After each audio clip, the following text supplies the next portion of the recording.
Si Chun ay nagbuhos ng tsaa para sa kanyang tasa at sinabi na si Chung ay malamang na nagdusa ng husto habang sinusubukang alagaan ang mga matatanda sa kanilang sekta bilang ang pinaka-senior na disipulo sa kanilang pagkawala. Si Chung ay tumugon na siya ay gumaganap lamang ng kanyang mga tungkulin bilang isang disipulo ng Mount Wasek. Sumang-ayon si Chun sa kanya at sinabing ito ay isang bagay na kailangan niyang gawin, ngunit idinagdag niya, mukhang may mga bagay na nangyayari sa Mount Wasek na hindi dapat mangyari, at ito ay dahil sa isang bata. Tinanong siya ni Jong kung si Chung Mayong ang tinutukoy niya. Hindi sumagot si Chun at ibinaba ang tekor. Yumuko si Jong at humingi ng paumanhin sa kanya, sinabi na hindi niya nagawang turuan siya ng maayos bilang kanyang nakatatandang kapatid, idinagdag niya na kasalanan niya ang lahat. Hinihiling niya sa kanya na parusahan siya kung nagalit siya sa kanyang mga nakatatanda. Tinanong siya ni Chun kung ano ang nangyari sa oras na wala siya. Siya ang magdedesisyon kung ano ang kanyang gagawin. Matapos niyang marinig iyon, tumahimik si Jong at bumalik sa kanyang isipan, inalala ang pagkikita nila ni Chung. Sinabi niya kay Chung na hiniling ng Senior Baekchun na makipagkita sa kanya ng pribado. Si Chung, na nakahiga sa kama ng walang ingat, ay nagsabi sa kanya na umalis. Sinabi ni Jong na kung pupunta siya, mawawala ang lahat ng kanilang ginawa. At nagtatanong kung magiging okay ba sila. Kinamayan ni Chung, sinasabing ayos lang, at sinabihan siyang umalis.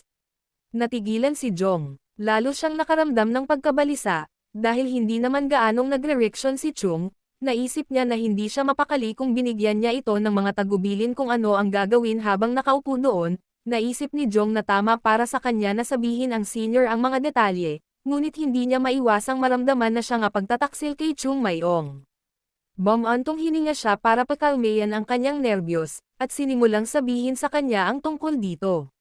Sinabi niya na kailangan niyang magsimula mula nang pumasok si Chung Mayong sa Mount Wasek pagkaraan ng ilang sandali, nang sabihin sa kanya ni Jong ang lahat mula sa simula hanggang sa katapusan, isang katahimikan ang naganap sa ilang sandali.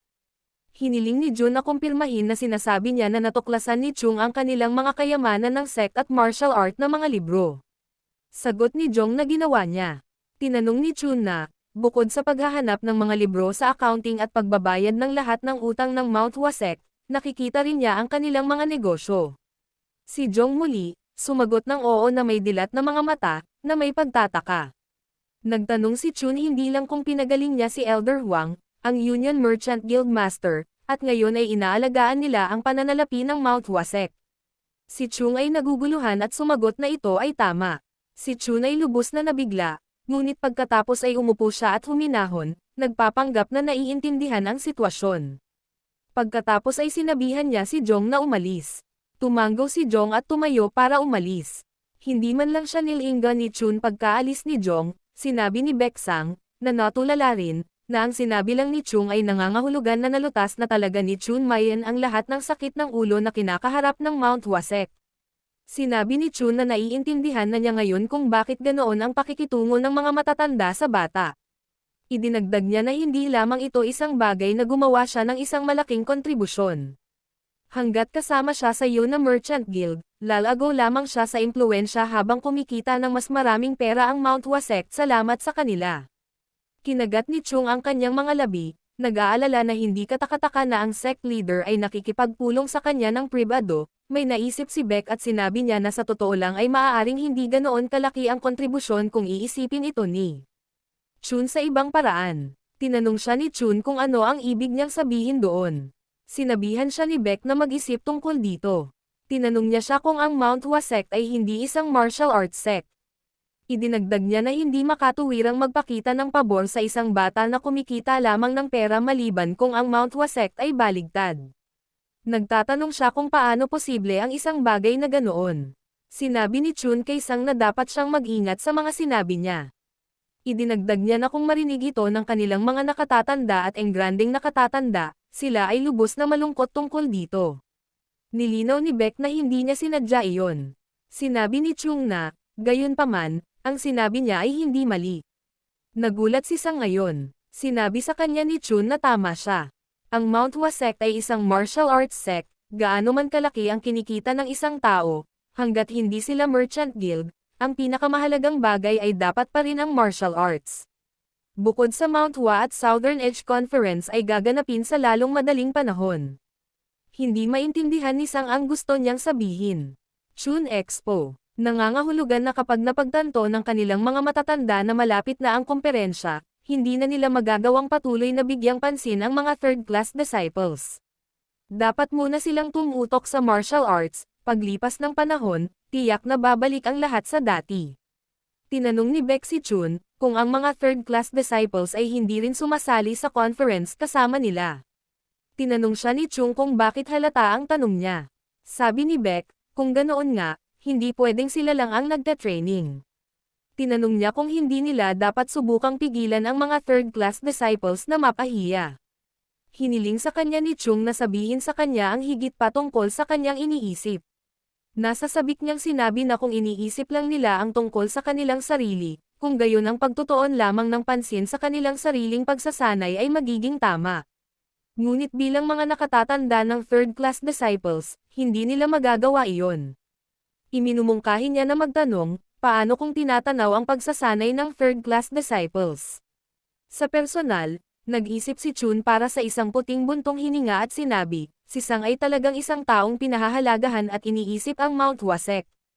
Kumunat ang noo ni Chun, iniisip na hindi ito sapat na maibalik lamang ang atensyon ng kanilang mga nakatatanda. Kung hahayaan nila ang mga bagay, tiyak na aakyat ang mga third-class na disipulo sa kanilang mga ulo. Kailangan niya silang turuan ng leksyon bago mangyari iyon. Ikinuyong niya ang kanyang kamao sa galit, iniisip na ito ang magiging aral kung saan mahalaga ang seniority at kung bakit dapat nilang ibaba ang kanilang mga ulo sa kanilang presensya. Natatawan niyang sabi na umaasa siyang si Chun Mayong ay may talento sa martial arts, kung hindi ay medyo mahirap para sa kanya ang gagawin niya sa kanya. Sa kabilang banda, bumalik si Jong sa silid ni Chung at nalaman niyang natutulog siya. Hindi niya gusto ito, ngunit pagkatapos ay bumantong hininga siya at iniisip na talagang nag-aalala siya para sa wala. Humihingi si Chung ng isa pang tasa ng alak sa kanyang sleep talk, nakaramdam si Jong ng hiya at iniisip kung saan napupunta ang kanyang dignidad bilang kanyang nakatatandang kapatid. Si Gul, na nagsasanay sa kanyang mga braso, ay nagtanong kay Jong kung paano ito napunta. Si Jong, na mukhang pagod, ay umupo sa tabi niya at sinabi sa kanya na tinanong siya ni Chun tungkol sa kung ano ang ginagawa ni Chun Mayong hanggang ngayon. Sumagot si Gul, nagtatanong kung ano ang kanyang sinabi, at kung siya ay tumawa na gulat sa kanyang casual na tono. Tinanong siya ni Jong kung iyon ang tono na dapat niyang gawin sa kanyang nakatatandang kapatid. Tumingin si Gul sa kanya, iniisip kung ano ang nangyari sa kanyang kalooban. Napabuntong hininga si Jong at hinayaan ito. Sinabi niya sa kanya na walang kabuluhan na itago ang mga detalye. Sumang-ayon si Gul sa kanya, sinabi na malalaman niya ito sa huli. Anyways, tinanong niya siya kung paano tumugon si Chun. Sagot ni Jong na hindi halata. Si Jong ay tumingin kay Chung na walang pag-asa at tinawag siya ng mga pangalan. Nagtataka siya kung sino ang gagawa ng ganoong kalaking kaguluhan, kung saan hindi ang pangalawang klase na disipulo ang nasa paligid, kundi pati na rin ang mga engranding nakatatanda. Isinalaysay niya na ang nakatatandang Baekchun ay hindi isang taong mahigpit sa third-class disciples sa simula, ngunit ngayon na ang mga bagay-bagay sa pagitan nila, hindi nila masasabi kung ano ang magiging para sa kanila. Sinabi sa kanya ni Gul na nahulaan niya na ang tae ay babagsak din sa kanila. Malungkot na sagot ni Jong na alam na niya. Pareho silang napabuntong hininga habang pareho silang nag-aalala at walang magawa. Pagkatapos ay sinabi sa kanya ni Jong na sa anumang kaso, hulaan niya na dapat silang umasa ng ganito nang marinig nilang babalik ang kanilang mga nakatatanda. Inutusan niya si Gul na tipunin ang natitira at sabihin sa kanila na mag-ingat sa kung paano sila kumilos mula bukas, kahit na ito ay walang espesyal, sabi niya, kung sila ay nagtagumpay sa nitpick dito, at pagkatapos ay tiyak na hindi nila ito palalampasin. Tumayo si Gul, sinabi na naiintindihan niya ito. Gumagalaw si Gul patungo sa pinto at binuksan ito para lumabas, ngunit pagkatapos ay tinawag niya si Jong. Nakatayo doon, nagulat si Jong at nagtanong kung ano ito, sagot ni Gul. May tanong siya. Nagtanong siya, sino sa tingin ni Jong ang mananalo kung ang senior Baekchun ay lumaban kay Chung Mayong. Nabasag si Chung sa pag-imagine tungkol sa eksenang iyon. Sinisigawan niya ito, pinipigilan siyang magsalita ng anumang bagay na walang kaparerikan. Sinasabi niya sa kanya na gawin ang sinabi niya sa kanya. Napaikot ng mata si Gul sa sagot niya, bumantong hininga at umalis. Iniisip ni Jong na problema rin si Gul. Tinatrato niya siya ngayon bilang ilang mga kaibigan sa kapitbahayan. Pagkatapos ay tumingin siya kay Chung at iniisip na tiyak na mahimbing siyang natutulog at hindi man lang namalayan ang kanyang ginawa. Idinagdag niya na ang maliit na bastos na ito ay palaging nagdudulot ng mga problema. Tila kay Jong na hindi na magkakaroon ng kapayapaan sa Mount Hua sect sa panahon ng isang teenager na kumakain ng gum, sinabi sa sect leader na tulad ng sinabi niya, may kakaibang kapaligiran sa pagitan ng ikalawa at third class na disipulo. Ngayon, kumpara sa nakaraan, ang sect leader ay sumagot na malamang na ito nga. Humigop siya sa kanyang tasa at naisip na ilang oras na lang bago sumabog ang mga bagay-bagay. Isinalaysay niya na sa ngayon, ang ikalawa at ang third class na disipulo ay masyadong magkatulad ang edad. Ang pinakabata sa pangalawang klase na disipulo, si Aiso, ay halos kasing edad ng pinakamatandang third class na disipulo na si Yeonjon, kahit wala sila sa kanilang pinakamahusay, isa pa rin sila sa mga kilalang sekta. Sinikap nilang maging mapili kung sino ang kanilang tinatanggap bilang mga alagad. Ngunit habang ang kanilang kalagayan sa pananalapi ay naging mahirap, iyon ay naging mahirap para sa kanila na gawin. Sa huli, sinimulan nilang tanggapin ang lahat ng mga bata at pamilya na sumusuporta sa kanila. Kung may malaking agwat sa edad sa pagitan ng ikalawa at ang third class na disipulo, hindi nila nakikita ang isa't isa bilang kompetisyon, ngunit kung 10 taong apart lang sila, o mas mababa pa, hindi maiiwasan ang tunggalian sa pagitan nila. Iniisip niya kung masyado silang minamadali. Tinanong ng sect leader si Anggum kung ano ang sinasabi niya na ang third-class disciples, na walang magawa laban sa second-class disciples, ay iba na ngayon.